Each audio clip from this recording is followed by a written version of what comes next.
Today we delve into the next chapter, a pivotal moment in history. On 23rd January 1964, as the sun rose over Kolkata, the morning papers brought disturbing news from East Pakistan. The headlines revealed the horrific mass slaughter of Hindus, especially in Dhaka and Narayanganj, marking a brutal chapter in the ongoing tragedy. What we feared had come true. Our worst apprehensions about the violence we expected were surpassed by an unimaginable level of cruelty. The carnage was so widespread and vicious that it made the 1950 massacre pale in comparison. The scale and savagery were unlike anything seen before. Reports tell us that hospitals were overflowing with bodies and the wounded, many of them women and children.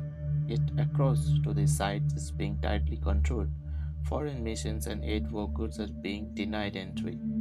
Even the little information that managed to slip through the cracks tells a terrifying story of destruction, violence, and suffering on a scale difficult to comprehend.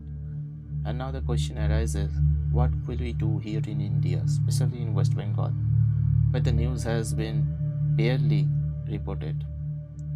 Why has the Indian press, with a few exceptions, been silent? Why has the international community shifted blame to Kolkata, accusing the city itself for the violence in East Pakistan? India, it seems, has ignored the cries for Bengal, while other parts of the country have celebrated their freedom over the past 17 years. In the struggle for national unity, tears have been shed and promises made. Yet, what has been the outcome in Bengal? The nation remains divided. The Indian press now urging careful and distant reporting on the violence in East Pakistan.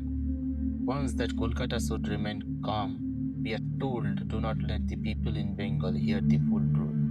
Report the news, but make sure it's softened, sanitized. Don't let the region be excited again.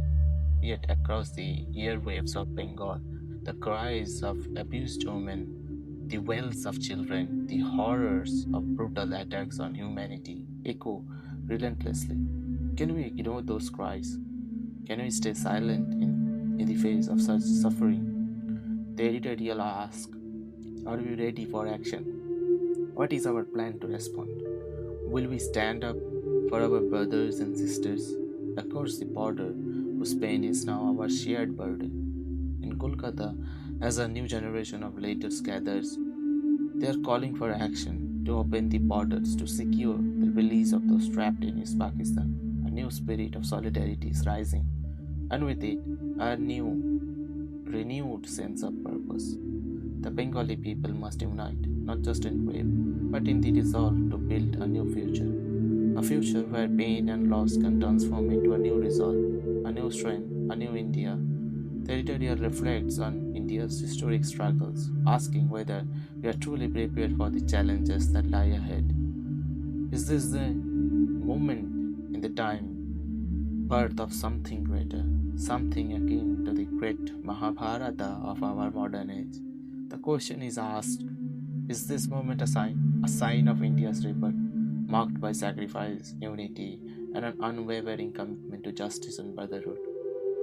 What we need today is not fragmented efforts, but full commitment, complete preparation.